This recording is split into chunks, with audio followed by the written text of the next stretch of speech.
स्वागत आहे तुम्हा सर्वांचे। संत्र्याच्या झाडांना आज ड्रेंचिंग करण्याचं ठरलं आहे आणि मोरचूत चुन्याचं द्रावण करून त्याची ड्रेंचिंग करण्याचं ठरवलेलं आहे। तर हे कशा प्रकारे करतो ते तुम्हाला सांगतो मी। 2 डाले घेऊन 50-50 लिटर, 2 डाल्यामध्ये 50-50 लिटर पाणी घेऊन 5-5 किलो मोरचूत आणि 5 किलो चुना असं घेतलेलं आहे। हे चांगलं सकाळी आज काढून घेत आहे मी। या डाल्यांमध्ये 50 लिटर पाणी आणि 5 किलो मोरचूत घेतलं होतं आणि याच्यामध्ये दुसऱ्या याच्यामध्ये चुना आणि 50 लिटर पाणी आणि 5 किलो चुना घेतला होता। तर हे चांगलं काढून घ्यायचं आहे आपल्याला सकाळी, रात्रभर भिजू घालायचं आहे चांगल्या प्रकारे आणि ते चांगलं भिजल्यानंतर सकाळी आपण याचं आता हे बाकीच्या उरलेल्या चांगल्या पाण्यामध्ये मिक्स करणार आहोत। तर हे जे आहे 500 लिटरसाठी प्रमाण आहे हे, म्हणजे 500 लिटरच्या टाकीमध्ये 5 किलो मोरचूत आणि 5 किलो चुना अशा प्रकारे घ्यायचा आहे आणि हे झाडांच्या बुडात आपल्याला त्याची ड्रेंचिंग करायची आहे।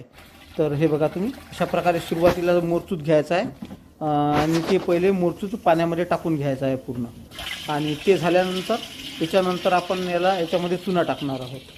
400 लिटर पाणी मोठ्या ड्रममध्ये आणि 50-50 लिटर पाणी याच्यामध्ये आहे, 100 लिटर होतं ते। हे बघा, अशा प्रकारे चांगलं मिक्स करायचं आहे मोरचूत हे, आणि त्याच्यानंतर याच्यात हळूहळू चुना टाकून घ्यायचा आहे आपल्याला पूर्ण।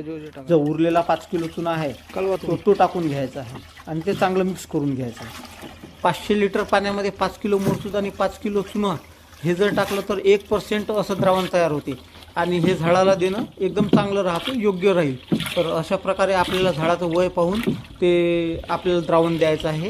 तर हे 11 वर्षाच्या आता मी जे झाडं आहेत हे, तर यांना 15-15 लिटर पाणी देणार आहे अशा प्रकारे। हे बघा, अशा प्रकारे वरून टाकायचं आहे पाणी, म्हणजे हे 15 लिटरचं द्रावण जे आहे तर वर खोडापर्यंत टाकायचं आहे। वरती जिथं जिथं आपण कलर वगैरे लावलेला आहे मोरचूत, जिथं जिथं डिंका निघाला होता तिथनं असं चांगलं धुवून घ्यायचं आहे ते झाडांना, आणि अशा प्रकारे पूर्ण एका झाडाला 15 लिटर पाणी टाकून द्यायचं आपल्याला। आपण जास्त टाकू शकतो, कमी टाकलं तर जास्त फायदा होणार नाही।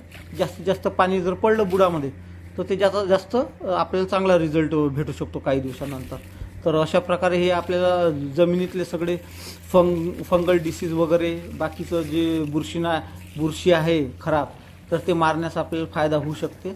आता बरेच इलाज केलेले आहेत, मी बघितलेले आहेत तुम्ही व्हिडिओमध्ये, आणि हा पण एक इलाज आता चांगला ठरणार आहे याच्यासाठी। थोड्याफार प्रमाणात ते झाडं चांगले बनू शकतात। तर काही दिवसानंतर आपल्या लक्षात येणारच आहे याचा रिझल्ट। हे बघा तुम्ही, अशा प्रकारे द्यायचं आहे पाण्यात। बघा, मोठ्या झाडांना दिल्या झाल्यानंतर लहान झाडांना पण दिलेलं आहे मी।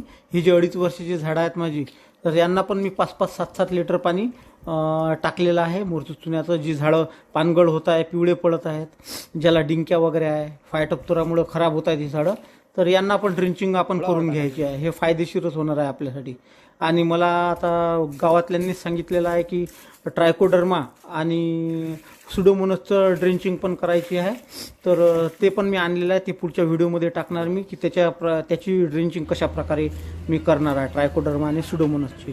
तर अशा प्रकारेच मित्रांनो देत आहे मी झाडांना माझ्या। तर भेटूया पुढच्या व्हिडिओमध्ये, तोपर्यंत नमस्कार।